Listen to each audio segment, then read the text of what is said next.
Hello, this is Greg. So we're going to look at the hitboxes now.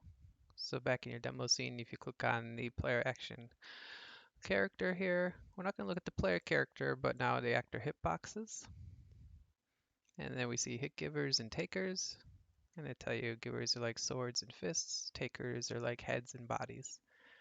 So here we have, if you want any of the unity callbacks, the hitboxes, this is actually where we define them, grouping them, sending information, and then if you want to make any default. So to make a new hitbox, it's rather simple. It just takes a collider. So if we click on this one, we see that it's this. I'm going to lock this. I'm going to see that it's our left hand, and I'm going to make another inspector tab here, just so we can see it both at the same time.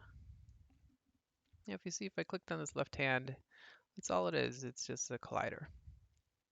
So if you go into play mode, you'll see that it gets auto-populated with the things it needs. There we go.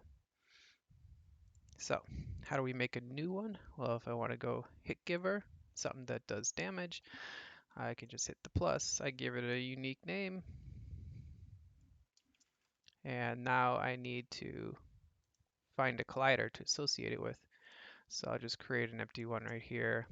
Doesn't have to be attached to the character, right? Just any collider.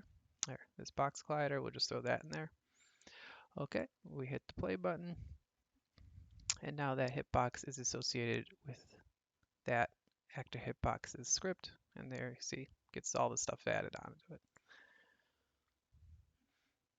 And that's quick and simple how to create new hitboxes.